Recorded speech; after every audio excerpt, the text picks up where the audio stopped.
तो जैसा मैंने अभी बताया कि सेविंग में अगर आप पैसा रखते हो तो आपकी जो मनी का है वो आपकी जो ग्रोथ है वो बहुत कम होता है। यही आप फिक्स में रखते हो यानी एफडी करते हो तो उसकी ग्रोथ ज़्यादा होती है। तो ह्यूज ब्लंडर आप मत करिए प्लीज़, आप सबसे रिक्वेस्ट है आप उसको एफडी करें। दूसरी इम्पॉर्टेंट चीज़ है कि आपने देखा है कि अभी जो पेट्रोल की वैल्यू है वो हो गई है आपको कितने 100 रुपीज़ के आसपास है, और यही 10 साल पहले क्या थी आपको 50 रुपीज़ या उससे भी कम थी 10 साल पहले की बात। उसी तरह से अगर गोल्ड है तो गोल्ड की आप देख रहे हैं वैल्यू क्या है, आज वो 88,000 है 10 ग्राम की वैल्यू। और यही आज से 10 साल पहले, आज से 10 साल क्या आप है ना पिछले साल ही देख लीजिए, गोल्ड की जो वैल्यू थी वो 50 थी, उसके पहले 40 थी, 40,000 थी, उसके पहले 30 थी। तो इस तरह से गोल्ड की वैल्यू भी सडनली बढ़ रही है दोस्तों। तो ऐसे जगह पर इन्वेस्ट करने से हमें क्या होता है, अपने मनी का फ़ायदा होता है।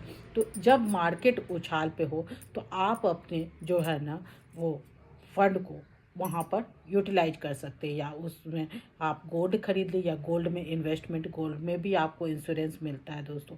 इंश्योरेंस पर भी आएंगे दोस्तों, पहले आपको जो है डे बाय डे मैं बता रही हूँ उस पर थोड़ा सा और पार्ट वाइज बताऊंगी। तो एफडी आपने अगर करा ली है तो बहुत अच्छा, उसमें आपको इंटरेस्ट मिलेगा। जो छोटे छोटे आपके प्रॉब्लम है वो सॉर्ट आउट हो जाएंगे। जैसे सपोज दैट आपने अभी छोटे छोटे जहाँ जहाँ इन्वेस्टमेंट किए वो सारे आप एफडी के पैसे से आप उसको ठीक कर सकते हैं। जैसे सपोज दैट आपने 6 महीने के लिए लिया तो 6 महीने में आपका एफडी का जो भी वैल्यू है उससे आपने अपने प्रॉब्लम सॉल्व कर ली।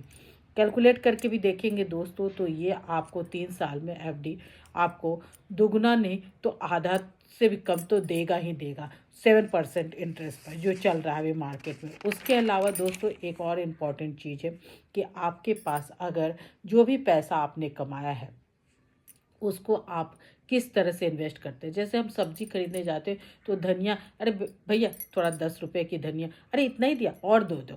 तो ये जो 2-2 3-3 रुपया आप लोग है ना बचाने की कोशिश करते हो, तो ये छोटे पैसे बचाने से अच्छा है कि बड़े पैसे बचा लो दोस्तों। इस बड़े बड़े इन्वेस्टमेंट के लिए आपको केवल क्या करना है, जहाँ आपने 1,000 रुपये बचाए 2,000 बचाए उसको आपने कहाँ डाला है, इंश्योरेंस में।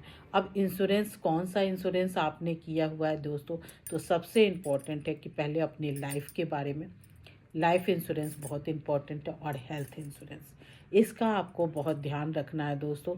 क्योंकि कहीं पर भी जब प्रॉब्लम आती है तो हम, जब हेल्थ की प्रॉब्लम बड़ी बड़ी बीमारियां हो गई, हम जाते हैं हॉस्पिटल में तो इतने बिल आ जाते हैं कि हमारी जितनी सेविंग है उससे ज़्यादा तो बिल हो जाते हैं, हमें कहीं से उधार लेना पड़ता है। तो अगर हमारा हेल्थ इंश्योरेंस रहेगा दोस्तों तो वो हमें जाके वहाँ फ़ायदा होगा। तो इसलिए सभी से रिक्वेस्ट है कि अपना हेल्थ इंश्योरेंस और लाइफ इंश्योरेंस जरूर कराएं।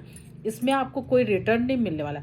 आपने अगर साल भर का आपने 20,000 दिया इंश्योरेंस, लाइफ इंश्योरेंस या हेल्थ इंश्योरेंस, तो ये आपकी, जब आपकी खुदा ना खास्ता आपके कोई प्रॉब्लम आ जाए, बट अगर प्रॉब्लम आती है तो वहाँ पर काम आता है। जैसे आपके सपोज दैट आपके दोस्त की जो अगर डेथ हो जाती है तो उसकी फैमिली के लिए बहुत सपोर्ट है, उसको 20 करोड़ भी मिल सकता है इस इन्वेस्टमेंट से।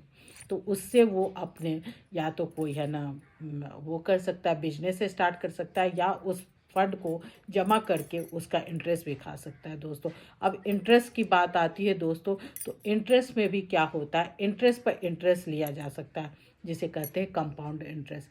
अगर आपके पास 100 रुपया और 100 रुपये का आपने इंटरेस्ट लिया तो आपको 20% यानी 120 मिला। 120 का इंटरेस्ट पर इंटरेस्ट कितना हो जाएगा दोस्तों, तो वो आपका 20 का आ जाएगा, तो 140 आएगा। तो इस तरह से आप इंटरेस्ट का इंटरेस्ट पैसा खा सकते हैं। तो इसका भी आपको ध्यान रखना।